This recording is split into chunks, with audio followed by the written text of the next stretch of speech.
Olá, gente, quem estiver assistindo, professor, se você estiver assistindo isso.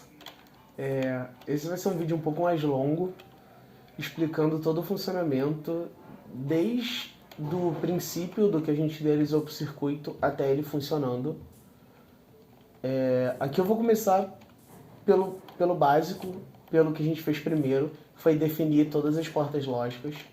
A gente começou por uma porta NAND, e aqui nós temos as duas entradas que estão desligadas.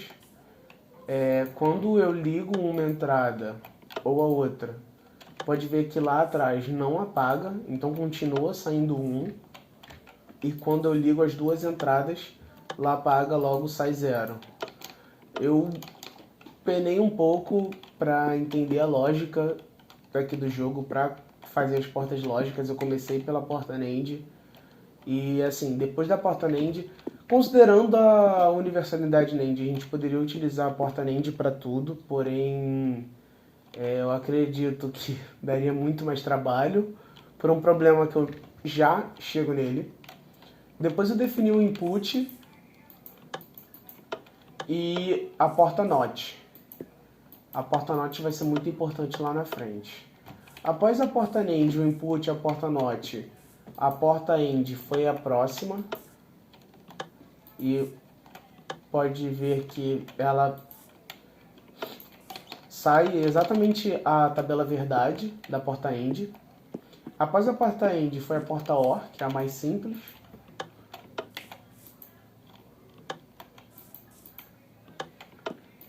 E após isso as portas XOR e XNOR. A XNOR e a XOR, na real eu só criei uma delas, que foi a XOR. E a XNOR eu fiz uma XOR negada. É muito mais simples, não tive que quebrar muita cabeça para fazer XNOR. Depois eu dei alguns exemplos de clock aqui no mundo. Eu espero que quem estiver assistindo, você professor, entre no mundo para dar uma olhada. Alguns exemplos de clock que nós utilizamos no sistema. Na real, o clock final foi esse primeiro. A gente acreditou que foi mais satisfatório para o sistema. E aqui foram tentativas de flip-flop.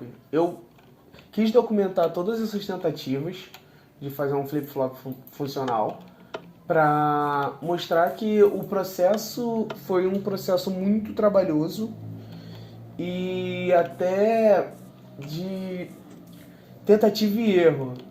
Foi quando a gente chegou aqui, que é o flip-flop JK, que ali a gente tem a saída dele, e essa foi a primeira tentativa de flip-flop JK. Ó, eu vou ligar o J, eu deixei o K desligado e aqui nós temos o clock. Na esquerda, lá a saída seria o Q e a saída da direita não Q. O problema desse flip-flop é, quando você tem a subida do clock, opa, aqui estava desligado. Quando você tem a subida do clock, o Q até dá 1 e o não Q é 0, obviamente. Porém, é por um instante, ele não mantém, não armazena essa memória. E aí a gente chegou nesse flip-flop aqui, eu e o Janot, que foi o flip-flop que foi usado na maior parte do sistema. Aqui eu vou deixar o J ligado e vou fazer a subida do clock. E ele mantém o Q como 1. Então, esse flip-flop é totalmente funcional. A tabela verdade dele respeita um flip-flop JK real. Ele utiliza uma lógica um pouco mais refinada no jogo. Diferente das portas lógicas, que a gente utilizou só tentativa e erro, o flip-flop JK a gente teve auxílio da internet em algumas partes, principalmente sobre a lógica da redstone, que é o que a gente usa para fazer o circuito funcionar, assim, para passar energia e etc.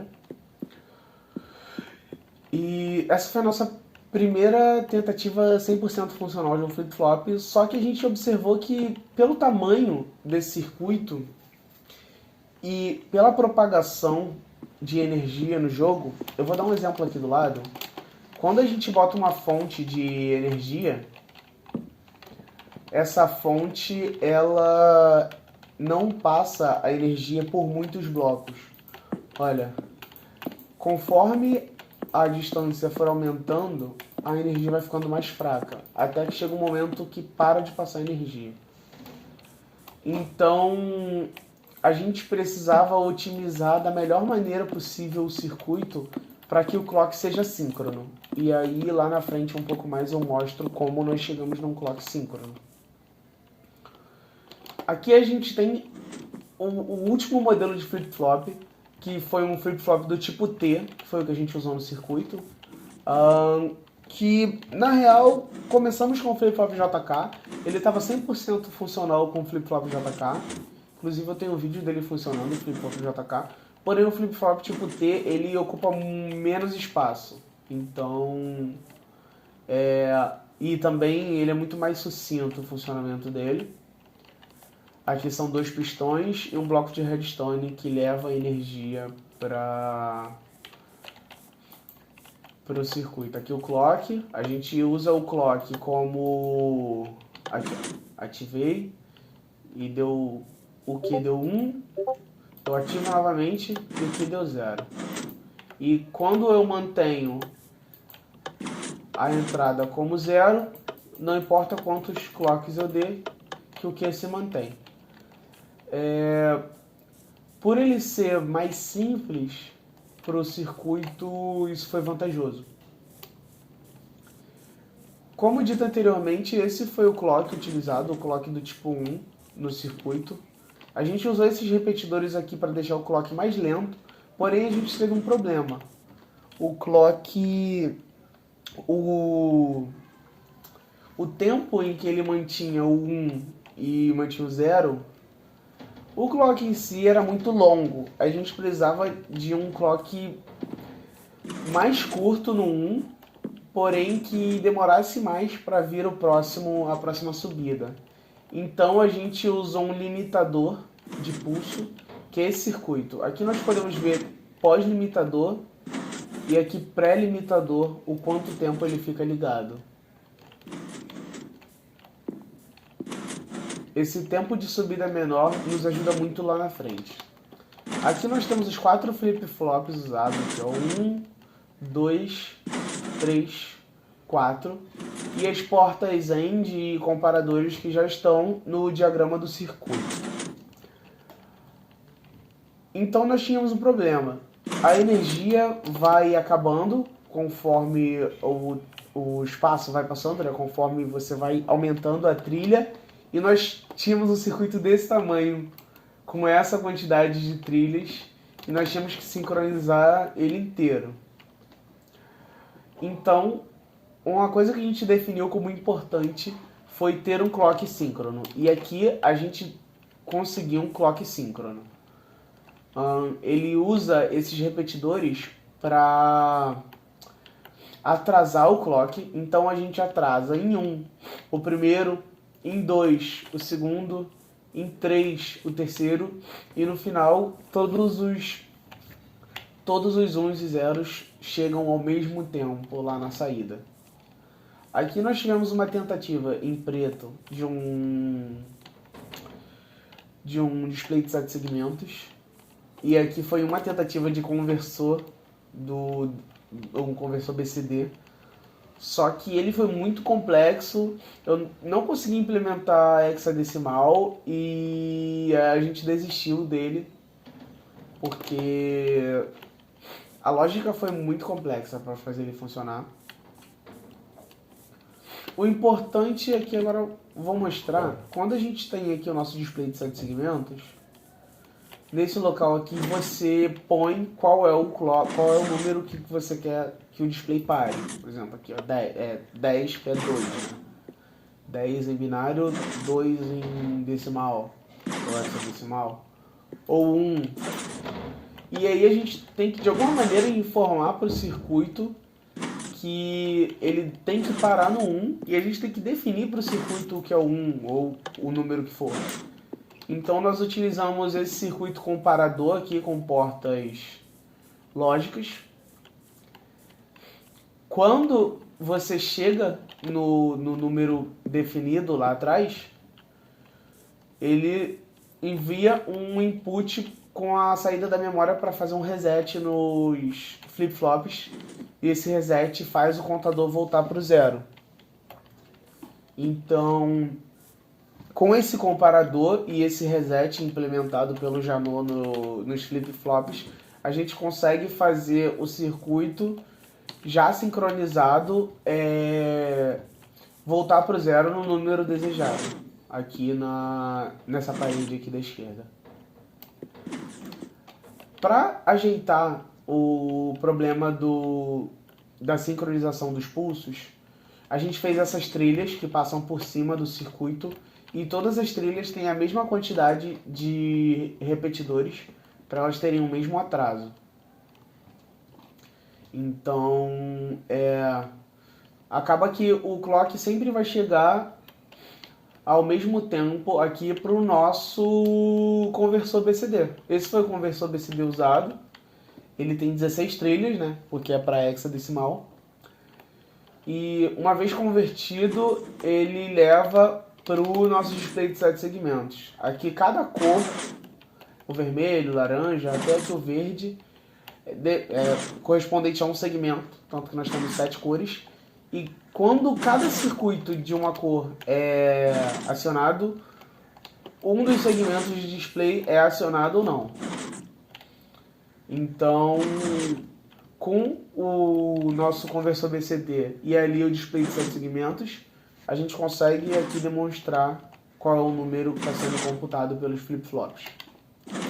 Eu acho que o mais importante, pelo menos para mim e para o Janot, foi a conclusão que a gente chegou no final desse trabalho, foi que faz sentido agora controle de automação ter tantas matérias de otimização, porque nós demoramos muito mais do que se a gente tivesse feito num simulador, num Logic Sim, num Circuitverse da vida.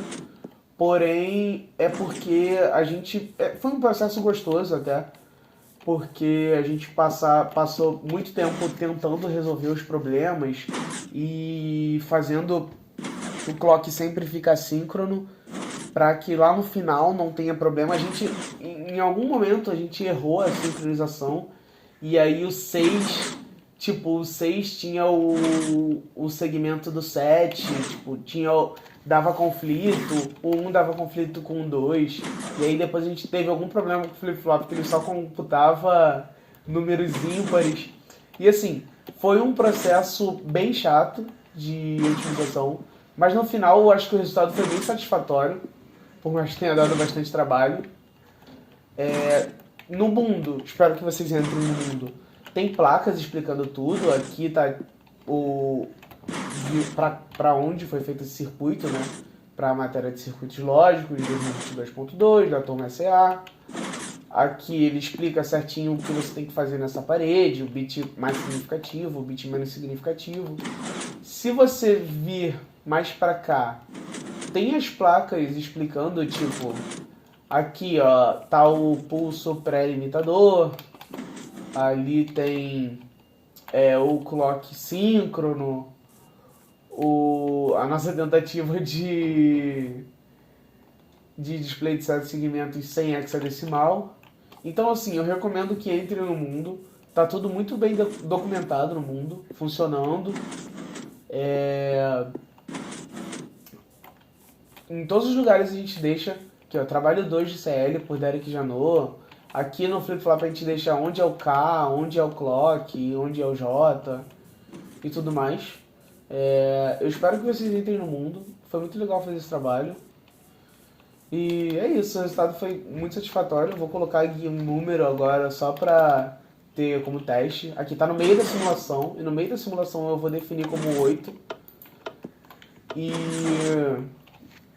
ele vai chegar no 8, o comparador vai informar que é 8 para os flip-flops, vai enviar o reset e o circuito volta para o 0. E do 0 ele volta a contar. Essa foi a lógica usada.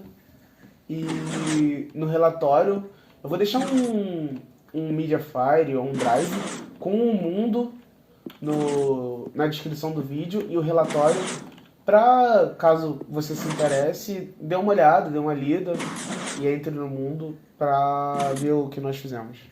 É isso. Muito obrigado quem assistiu. Valeu!